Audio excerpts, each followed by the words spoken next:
So hi hello friends, మన channel కొత్తగా చూసినట్లయితే సబ్స్క్రైబ్ చేసుకొని పక్కన ఉన్న బెల్ ఐకాన్ క్లిక్ చేసి ఆల్ పైన ట్యాప్ చేయండి. తెలంగాణలో రైతు భరోసా, రైతులకు శుభవార్త. వన్ టైం ఖాతాకు 15,000 రూపాయలు ప్రభుత్వ కీలక ప్రకటన. రైతు భరోసా, రైతులకు శుభవార్త. వన్ టైం ఖాతాకు 15,000 రూపాయలు ప్రభుత్వ కీలక ప్రకటన. అన్నదాతలకు బంపర్ శుభవార్త అని చెప్పుకోవచ్చు. అయితే ఈ విషయం మీరు తప్పక తెలుసుకోవాల్సి ఉంటుంది. రైతుల ఆశలపై ఒక మేజర్ అప్డేట్ అయితే రానే వచ్చింది. రైతులకు ఇది శుభవార్త అని చెప్పవచ్చు. మీరు ఏమనుకుంటున్నారంటే 15,000 రూపాయలు ఏకాలంలో బ్యాంక్ ఖాతాలో జమ అవుతాయి ఎలా అని ఆలోచిస్తున్నారా? అయితే ఈ విషయం మీరు ఖచ్చితంగా తెలుసుకోవాల్సి ఉంటుంది. దీనిపై ప్రభుత్వం ఒక అప్డేట్ అయితే ఇవ్వవచ్చని నివేదికలు సూచిస్తున్నాయి.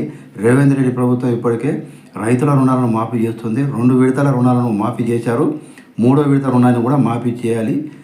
2 లక్షల వరకు రుణమాఫీ ప్రక్రియ ఈ నెల 15వ తేదీలోపు పూర్తి అయిపోయింది. దీని ద్వారా కాంగ్రెస్ ప్రభుత్వం హామీ మేరకు రుణమాఫీ చేసిందని కూడా చెప్పవచ్చు. ఆగస్టు 15న సీఎం రేవంత్ రెడ్డి 3వ విడత రుణమాఫీ ప్రక్రియ అనేది ప్రకటించారు. దీంతో చాలామంది రైతులకు ఊరట అనేది లభించిందని చెప్పుకోవచ్చు. అయితే రైతుల భరోసా కోసం రైతులు ఎదురు చూస్తున్నారు. రైతు భరోసా అమల్లో ప్రభుత్వం జాప్యం చేస్తుంది. ఈ పథకం లబ్ధిని అర్హులకు అందజేసేందుకు సిద్ధమవుతుందని చెప్పుకోవచ్చు కాంగ్రెస్ సర్కార్.